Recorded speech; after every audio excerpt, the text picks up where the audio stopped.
Hello, my name is Gwen Ragsdale. And I'm J. Justin Ragsdale.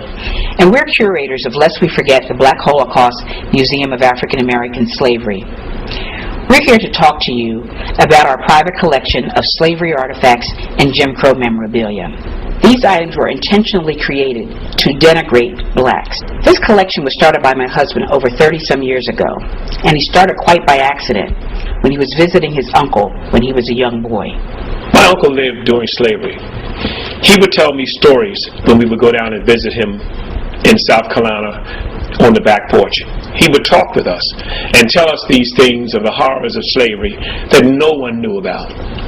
I myself, being a young boy, was quite amazed at the stories. I was in awe, intrigued. I wanted to hear more. He in turn told me that when he died or passed on, him and his buddies had always said that these stories would never be told again. I decided as a young boy that whenever I got to age, I wanted to become something, to do something, to show people, to tell people. Going to school, I realized that there was a disconnect. This disconnect came from our lack of knowledge of the things that happened in the horrors of slavery. There is a disconnect. The disconnect is affecting our children today. Today we hold in our hands these shackles. It is our business and our quest, my wife and I, to tell the story, to make people understand the value of slavery so that we in turn, once they know what's going on, they in turn would help us to stop the violence. So what you're about to see are items that were used during slavery. Items that were used primarily to restrain and punish Africans brought to America and enslaved for hundreds of years.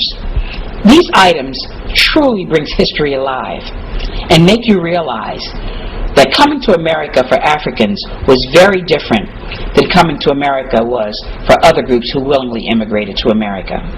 We want to share this information with you, not to shame one group or to anger another, but to make you realize the enduring spirit of the African American and the contribution that we have made to America, and recognize that together we will all make America stronger.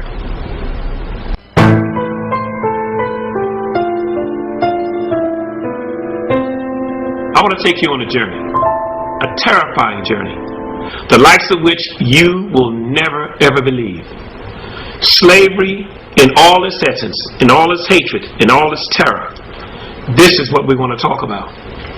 First thing in the morning, you as a native, a person who is minding your own business, hear gunfire, slavers coming to capture you, slavers coming to kill you, to take you and put you in bondage, to sell you as chattel. You are money. That's all they're thinking about. The name of the game is money. They're not concerned about whether or not you be black, white, or indifferent. It's just the idea that because you are the easiest one to capture, and they felt that you had no kind of religious order, no kind of thought, or no God, that you served no God. Remember, in Europe, the first thing they thought when they saw black people in Africa, they thought you had one eye, that you ate your children, that you had one big foot and one small foot. So their idea of you was something that was just way out of the way. Those who resisted were cut down immediately. They had the women screaming, the children screaming. This was 2 or 3 o'clock in the morning. They always came early in the morning when they would roust you. Once you were rousted out, they would round you up, whole villages. Those who were killed with heads were smashed. That was a common way that slavers did. The children who were hanging onto their mothers usually cried and screamed. Those that were suckling their mothers were sometimes snatched from their mother's arms. In the event that the children would scream and holler, sometimes they would be killed on the spot. Coming down out of the mountains, they had yokes around their neck. They also had chains. They had ropes that were tied together. Those who could not keep up were killed. Children who went along, 3 and 4 years old, holding onto their mothers, would inadvertently, little legs would give out. And when they fell, the slaves would take the gun butts and smash their heads. When you headed down to the ships, there were people who were sick and tired. And when they got sick and tired, sometimes they would fall down. When they would fall down, to keep from using bullets, the slaves would take a knife and open their stomachs, tie them to a tree, and let the marauding animals eat them. They were always, let me tell you one thing, when it was 2,500 in a village or 3,000 in a village, a lot of times 1,500 or less would get to the coast. The coast was usually 150 miles away. When they got down to the ships, or got down to the areas where they were supposed to be boarding ships, sometimes the ships wouldn't be there. They had to put them in holding pens in these castles. When they put them in these holding pens, they could use them however they wanted. But the day came when the ships came, and there they had to do what? They had to decide who was going where, who was going to do what. And what happened was once you were sold, they had to put brands on it. These branding irons were used. This particular one was from one of the Englishmen. This was from Spain. This is used in the Americas. This is used in the Americas to put on a face of a runaway slave to show that R shows that you're a runaway here and here. When the slaves would be put on board these ships, they would pack them. They would hobble them. They would take and pull their legs up in their chests after they were chained, and would put them in 5 across. 5 across, 10 to 15 up. They have 100 up on each side. And then you built decks. What you did, you had shelves. These shelves are built so that when you put 100 under this side, 100 here, and 100 here, on both sides they would do it. That way you had 600 on a ship that only held 450. Also there would be 50 in the bow of the ship. That was women and children. Now, as these ships got underway, you must realize that the sanitary conditions on these ships were deplorable. The British men of war that hunted them down said that they could smell these ships for 5 miles. That's how bad it was on these ships. These ships were constituted something called a deck ship. These ships were fixed so that you couldn't get off and you couldn't get on. You couldn't live on. But remember one thing, they were capturing slaves. When they captured slaves, they had slaves that were from Angola. They were warring tribes, and when they sold these slaves into slavery, these people into slavery, they had warriors on board. So there was always insurrections on these ships, always. These ships never got away from the dock peacefully. So blacks resisted their capture. And the untold story is that they were standing on a dock waiting on people to come and gather them up. That didn't happen. They fought hard. A lot of these ships never got out of the docks, never got away from the water, because what they did was, by having the chains on, they would take the chains and constantly bang on the bottom of the ship. They would bang on the bottom of the ship, and holes would come in the ship, and the ship would be leaking. You didn't know where the water was coming from because the slaves were sitting in it and laying in it and drowning themselves and taking your ship with you. The slaves had decided that if we're going to be in slavery, then death be our destiny. We'll die here. When they get out past the breakwater, or out past what we call the 12-mile limit here, but they were about 100 to 200 or 300 miles away from land.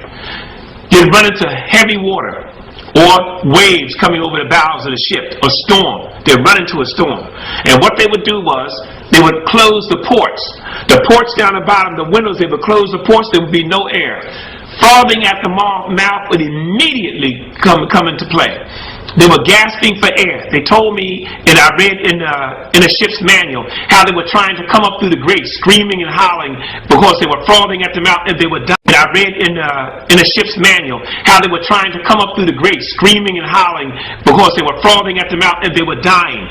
But what happened was, they would die, and when they would die, they would open the grates to let them out, to let some of them out, to relieve some of the pressure, but nothing could be done.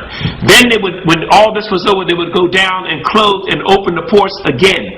But meanwhile, a lot of these people had already died and had been dead for 2 or 3 days, if not more. So you being chained to a particular slave would happen so that this slave's arm would be coming off, because after a while, the body begins to not mortify, but come apart, because it's already set up to where it has to die. Once the heart stops, then the skin worms come alive. They begin to consume the body. The body begins to fall apart to its masses. So in the event I'm chained to this particular person, when they bring the slaves out, they pull body parts out. They were opening their ships and pulling body parts out. And remember one thing, that you couldn't go to the bathroom. There was no such thing. The sanitary conditions were deplorable, like I said in the beginning. What would happen, you could be sitting at any time in an inch to 1.5 to 3 inches of your own feces, and the feces there with you. You had the blood, the vomit, the urine, the dysentery. You had everything there. You had the bodies that were decomposing. Everything was there. And again, like I said, the British men of war said they could smell the ship for 5 miles because of the smell and the stench. Once they got these ships close to land, they began to throw overboard dead bodies, which brought sharks in close to the city, and close to land. Now there was one ship in South Carolina that dumped her dead overboard close to land. The bodies washed up on land. The people in the village or in the town complained about the stench of the dead bodies. There were men, women, and children's bodies, about 60 or 70 of them, on the beach that had washed up. On board ship, I read in the ship's journal, written by one of the surgeons on the ships, who said that these poor wretches aboard this ship have no idea what awaits them in America in that kind of slavery. They will be clamoring to get back on this ship. As horrible as all this was, nothing compares to what awaits them in the Americas.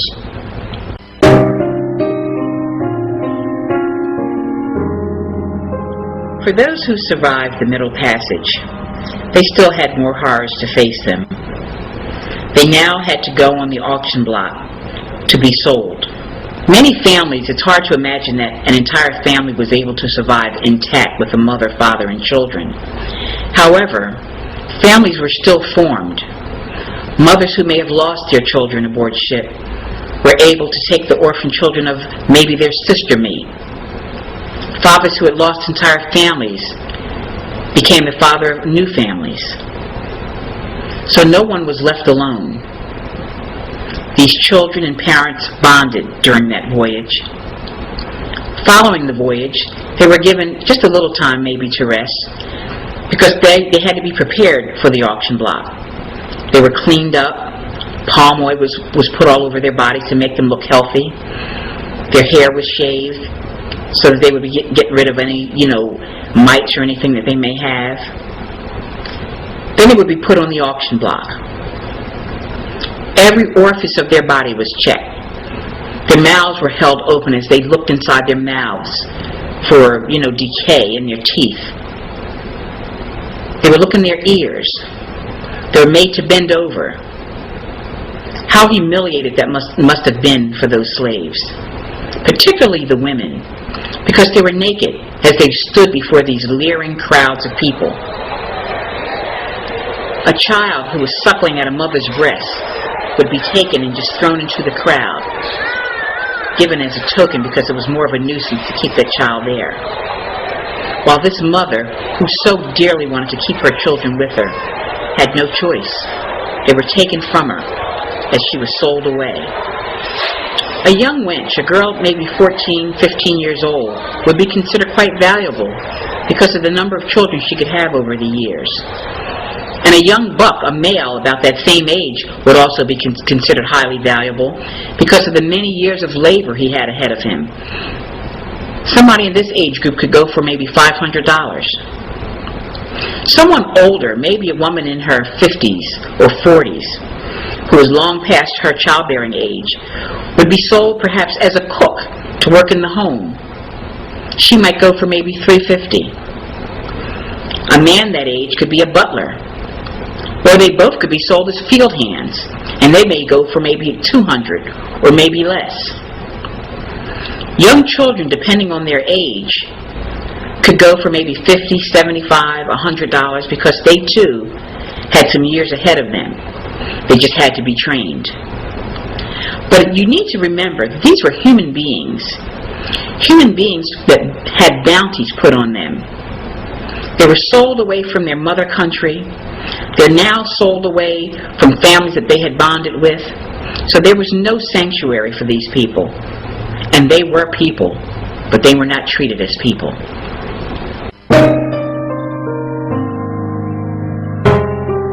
This is the way the slave shackles would work. The chain was unlocked.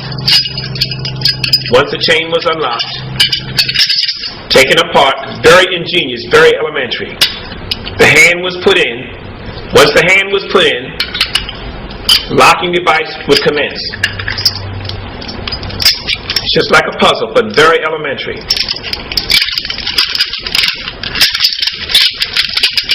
It's locked in like this. That's one side. This is the locking device. This locking device is the other handcuff. It goes on like this, fits in like this. There's a pin that goes in. This pin slides in like this. Once it's slid in, it's locked. You're then locked in. The whole concept of this is to fix it so the person could not get away. You notice how these are made. If you look at the side here, this is all handmade, and that will show you why there were so many keys that were made to so many different things. If you ever notice, a jailer had 50,000 keys on his side. These keys represented all these locks because they could not find the same key was not always put in the same lock. And by being hand forged and handmade, they're always different. So that was your differences then. These are middle passage shackles. These shackles were used in the middle passage. What would happen is, once they got going up the gangplank, what they would do would take these off. These went off. This bar would go across the front of the leg, around the front. This bar would be put in the back. It would look just like this, with the legs here. After the shackles were put on, remember one thing, because of this metal here, because of the sharpness of the metal, it would actually cut into the skin. And when it would cut into the skin, a lot of times when they would get to land or go down to inspect the slaves, under here you would see maggots. Maggots would be cleaning the wound. But it showed that infection was already there, the maggots were cleaning it, and the bone was actually protruding through on some slaves. When they would get to land, they would try to cover it over with different muds, different creams, different things to cover it over, yet they were already scarred. In order to keep from scarring them, what they did after that, they went to a rolled kind of shackle, which would bruise but wouldn't so much break the skin. They had a rolled shackle. That way they had chains. They could move freer. They could take the slaves out much freer and much faster. Here, in another segment, we have runaway shackles. These were used and put on. Here, in another segment, we have runaway shackles. These were used and put on slaves to know where they were and how they were working. And what they would do was, they would take and open this. Once this was opened, they put it around the leg or whatever it would fit on. Sometimes it fit around the neck, it would determine how small it was. Then it would be locked on.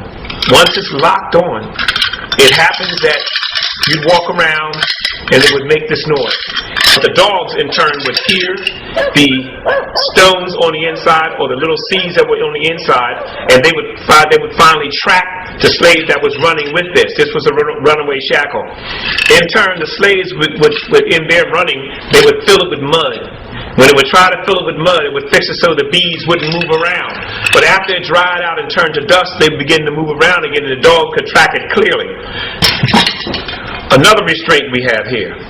This particular thing is called a yoke. A limb was cut, it was cleaned, primarily to keep slaves together. What it would do, like this, goes around the neck. When it goes around the neck, around here, wire would be put, so you couldn't get your head out. This was also used as a means of execution. To execute a slave because he was trying to run away, this thing would be used to put the head of a slave here and then smash his head. That's what these things were used for. It's made of wood. It's just a regular branch, but this has been used over the years, and it was sent to us from Africa by one of the chiefs. We're looking at shackles again. We're looking at another kind of restraint and forms of punishment needed out to people and slaves in the Southlands. This particular piece was made by a slave for a slave. And if you can notice, on the inside there's leather. That was so that you would not damage your product or damage the thing that you were using. This particular thing was made for a slave that just came on the farm. It was put on like this. He was shackled in. Once it was on, if he moved, this ball you carried wherever you went. Also, he had another piece of apparatus that he wore around his neck. While this was on, he wore these at the same time. This is a 5 to 6 pound weight. Where the concept of iron balls came from, this is where it would come from. What it would do, it would hit him wherever it needed to in the privates to keep him from running away. This was another way of restraining a people that did not read restraining. They captured people out of their own lands, brought to America, and put in slavery. Again, we have a ball and chain. This is made of pure iron. What it is, it weighs about 50 pounds. This particular item was dug up in a sugar mill. If you notice, this piece is broken off or either cut. Someone either tried to get out of it or they broke their way out of it. But here it is. These are the particular kinds of things they used. Again, we have another restraint here. This particular one came from Africa. This goes around the neck, also around the hands. Around the hands and the neck. This is how it was worn. When it was worn like this, remember that the sharpness of the iron or the metal itself would always cut into the person's neck, or the one or the wearer of this particular apparatus. So they were not careful. They were not careful with whoever they had it on. But one thing about it, the marks around your neck would show, because these heavy items leaning on the collarbones also cut into the collarbones. Again, forms of punishment. This particular one, again, would be put on a slave and hooked to a ball. Only the ball would be bigger. The ball would be 100 pounds. And it would fix it so that the person could not move all night. They usually lock them under the house to fix it so they trained them like dogs so they wouldn't run away at night. Also we have here, we have this particular one. This is a chain that was used to bring the slaves from the market, or slave catchers would catch this. They would hook this around the slave's neck, then hook them to either the back of a horse or the wagon, whichever came first. If the slave catchers would catch you and put this around your neck, they would drag you behind a horse. You would have to hold this. You would have to hold this. In the event that you fell down, remember, you could lose your head. So what you would do was hold onto this tightly. Once you got back to the plantation, you'd be beaten, ears cut off, and things like that. You, in turn, would become a piece of meat to have things sold to teach other slaves not to try to run away. Whippings were very commonplace. So much so that they actually passed a law that forbid a slave owner from whipping a slave more than 100 times. These whips here are examples of the kind of whips that were used on the plantations. This is a rawhide whip. And while this looks very flexible, they would soak the ends of these tails, as they are called, in brine or salt water. And they would become so hard, they would be like a razor's edge. And when they slashed through the slave's naked back, it would leave these huge marks that these slaves would carry for the rest of their lives. This is a cane that would be used the same way. And when whacked across a slave's back or face or any part of his body, would also leave horrible marks. Women weren't left out of this either. A well-to-do white mistress would get gifts at Christmas time or for her birthday, similar to this item here, a comb and brush set that she would have in her boudoir with a nice mirror. But I bet you never saw this. This is considered a white mistress's hand whip. She would be given this as a gift. It would be highly polished, and have her initials or her name monogrammed on it, attached to a heavy strap. While this strap may look harmless, it's pretty thick, similar to a belt. And trust me, it offers quite a sting.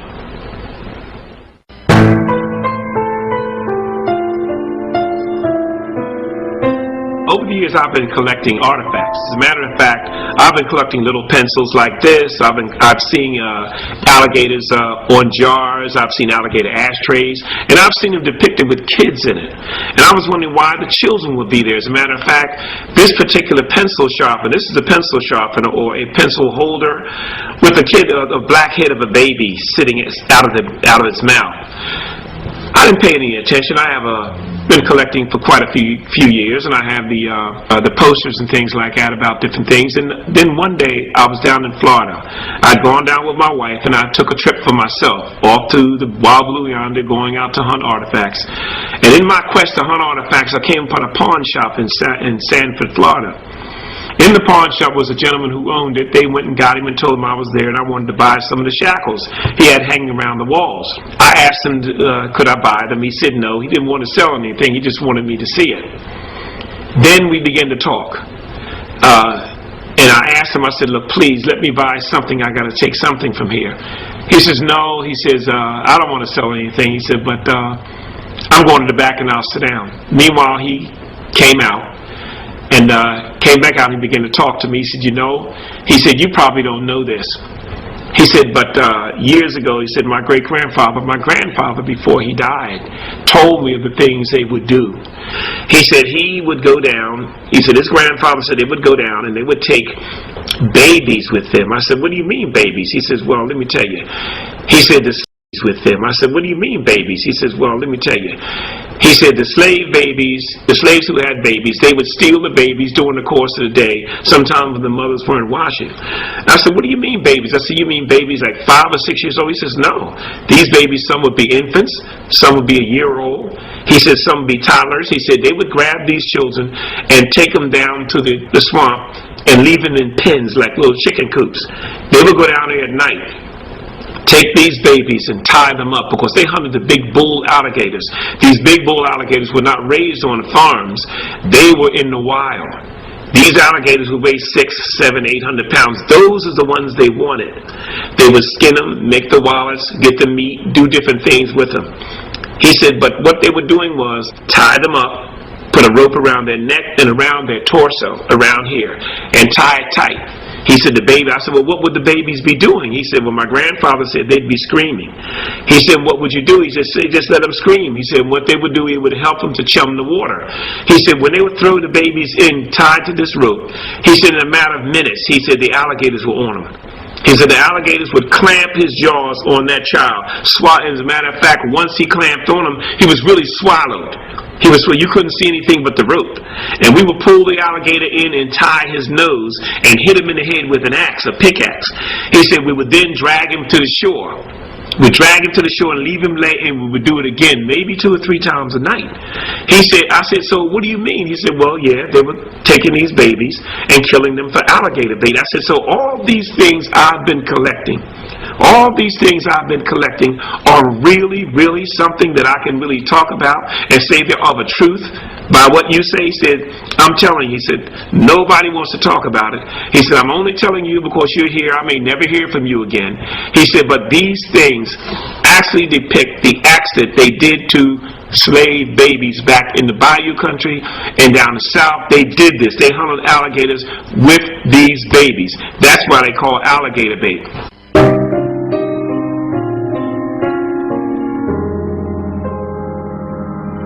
The word nigger was created during slavery by oppressors of black people. The word was used to demean blacks by inferring that they were lazy, good-for-nothing, thieving individuals. They actually, even many years later during the Jim Crow era, created items using the N-word. Here you have niggerhead shrimp. Later on, they became a little bit more defined and called it Negro head shrimp. They also have here a can called nigger hair tobacco, which was just chewing tobacco or smoking tobacco. Today, many blacks use nigger as a term of endearment. Disrespect of self invites the same from others, especially when those being disrespected are willing to tolerate it. Know your history, lest we forget. He had to track me down to produce Ain't No Nigga For Him, which was his first hit. Nigga in the street, nigga, we ain't gonna focus on how another nigga roll. Here are some other items from the Jim Crow era. Here are a pair, just a box of nails, featuring a black man with his mouth gaped wide open. And these infamous twins, the Gold Dust twins, they sold detergents similar to a very popular detergent we would have today, showing these two little black babies who would come in and just twin babies that would just clean your house, sparkling clean. Here we have Gold Dust powder. You also have toys that were created for young white children. This is a dancing minstrel. While he's dancing, and it looks like a lot of fun, notice how his face looks. He's made to look like a devil. Children learned early on to loathe and disrespect blacks.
I think it's important that we recognize the abolitionists that played such an important role in freeing slaves.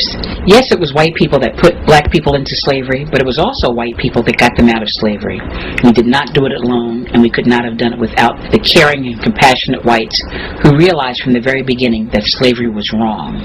And they realized that Africans were human beings that deserved to be treated as such. And as a consequence, many of them lost their lives, they lost their properties, they lost their fortunes, trying to do things that would free the slaves. One of the things I think is real important to also recognize is that many of the women whose husbands were slave owners talked to their husbands and made them realize that what they were doing was wrong. They would wear them down by telling them that they really wanted to make sure that these people were being taken care of properly, particularly the children. And many of them started selling off their slaves or freeing their slaves. The erosion of the black family is one of the vestiges of slavery that are still with us today. We in the black community need to bring our families back together.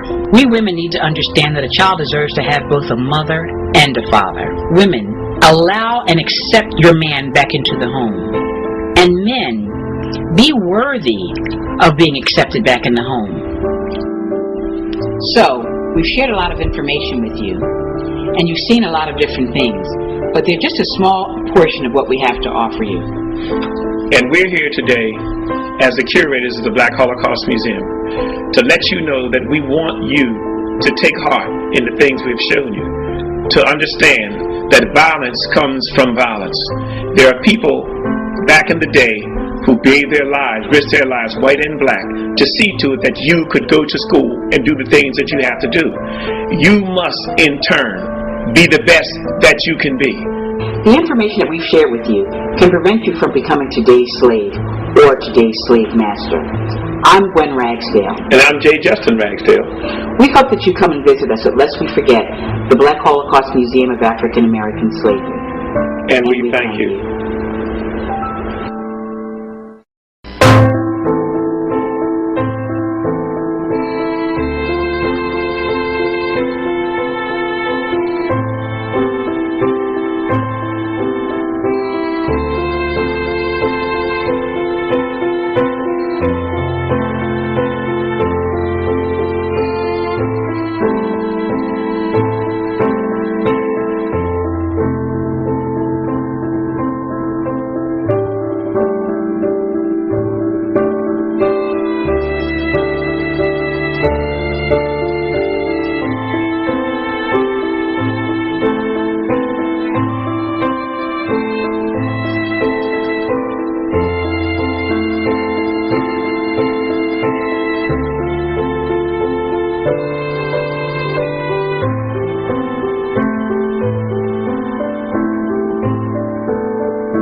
The evils of the past and the guilt about it cannot be erased by a one-day pilgrimage, however magnificent. We in the last days, modern day slaves get a bait. Mississippi style, this is wild, devil got his ways.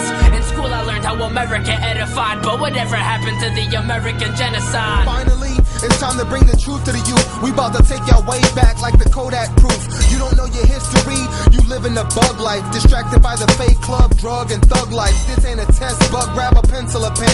The events are full of suspense, so commence within. And every question the teacher asks you guessing. So sit back, relax, yo, class is in session. I got a riddle. How many Negroes does it take to fill a slave ship if in parallel form they lay? I guess it depends on the size of the ship at hand. The bigger the ship, the more Africans would fit. Simple mathematics, the graphic scene was tragic as Africans would die right in the middle of the Atlantic. No man would panic, like who cares if a black vanished, but cared about the dramatic sinking of the Titanic. These slavery and segregation have always been strange paradoxes in a nation founded on the principle that all men are created equal. Yo, 1 slave, 2 slave, 3 slave, no grade, 4, 5, 6, 7, 8 more slaves. See them sway like a pendulum, no shame in the eyes of master. It's another beautiful day. Envision yourself, your skin a little less than gray. The reason you made an ornament at the end of the chain. Follow the leader. With your family you play. Your feet are fastened together so you couldn't run away. You stumble over your feet, the line's momentum is lost. Then you whip your skin rips like you were fit for a cross. But in the 1800s you're more fit for a tree. If your neck don't snap, you suffocate and wheeze. You die a slow death if the white man desires. He'll have a little fun with you, setting your body on fire. His friends watch and laugh at the aftermath of watching your body burn and slowly turn to ash. Price that the United States must pay for the continued exploitation of the Negro and other minority groups is the price of its own destruction. When the Civil War ended, more problems started. Slavery abolished, some of the slaves departed. They were debating about getting paid for their labor. Blacks used to be slaves, now they can work for paper. Then the poor whites thought their jobs would be taken. They said they worship Christ, but they had to be faking. Burning crosses and burning churches down. Beating women and children, yeah, it still hurts us now. Understand that the KKK were Southern Baptists that misinterpret scriptures to keep the colored captive. Preaching our slave should have obeyed his owner. Malachi 1:6, this is what the Bible told him. A son honors his father, a servant his master. What a disaster, capture the words of the racist pastor. Speaking sermons of affliction and contradiction. The white congregation are put in a state of false conviction. And they went back in the Bible and they would get up certain passages in the Bible. It's a strange thing how people will use religion often to justify their prejudices. We in the last days, modern day slaves get a bait. Mississippi style, this is wild, devil got his ways. In school I learned how America edified, but whatever happened to the American genocide? Do you know the real history behind gators? I bet you don't, so it's time for me to remind haters. The white men wanted alligator meat and skin, but their arms were getting bit off, so peep their sin. They would take black babies to chum the water. Alligators would come and eat our black sons and daughters. Then they would grab the animal, smash his head. Don't count the dead black babies, count the cash instead. Cause it's always been about the money and still is. And we'll die hard for it like Bruce Willis. Cause putting all your money into the American economy will leave you dead and broke like a suicide bomber, B. I guess it is true that the law can't make a man love me. Religion and education must do that. But the law can keep him from lynching me. You see they roll deep with heat, and when he got caught, he got beat to sleep. Left like dead meat in the street. Then they would take his body like a trophy and pose in front of the camera, rocking they hats and clothes. Don't you see the similarities? We act just like them. In the hood life, then in our raps we write them. Kill all niggas, some whites in the past would quote. Then they would do it and publicly laugh and joke. Man, this ain't funny, nor is it amusing. We still getting burnt and continuously losing. We wanna be like them, we say it in our songs. Killing niggas, shooting niggas all day long. Seeing niggas laying flat on the canvas was part of the plan for us to be on top like the man is. But we ain't getting there cause we killing each other. You ain't nothing but a nigga, I ain't feeling you, brother. You can just hang there, I ain't assisting you. Matter of fact, we gon' hang your sister too. A couple white boys, yeah, they gon' get it too. Talk about they love blacks, trying to act brand new. We have a problem. Some people don't do the right things and they are misguided. But not all white people are like this. Yeah, they used to wear white sheets, now they show they white teeth to smile and pat your back and send a another black to fight me. One wins, one lose, they get hit with the gun blues. Lecter Willie Lynch, letter 1712.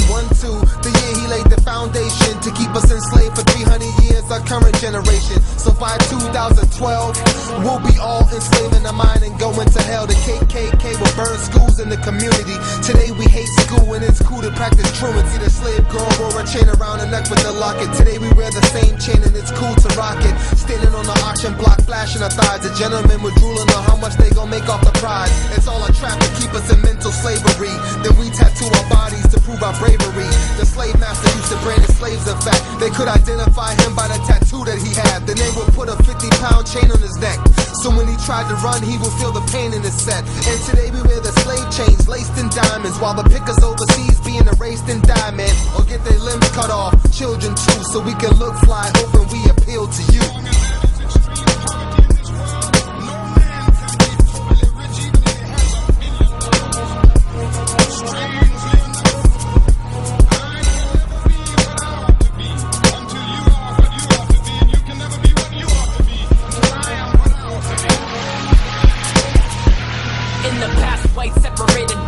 Racial barriers, but today we do it in our own cafeterias. A white with a white, a Negro with a black, a spick with a spick. It gotta be the Willie Lynch philosophy. Atrocities according to our ethical morality. Minority violence within itself, man, I have to see on television. The cure for AIDS hidden by the government, loving it. The capitalistic man behind the cabinet, charging for the pill but never revealing the antidote. So a black with HIV is forced to go pro. In a sense, history repeats itself. Now with economic slaves living according to wealth. With enough, you can buy yourself out of slavery, meaning higher education to enhance your ability. But if you study the patterns of education, notice private schools are 92% Caucasian. When you live in a poor neighborhood, you're living in an area where you have to have poor schools. When you have poor schools, you have poor teachers. When you have poor teachers, you get a poor education.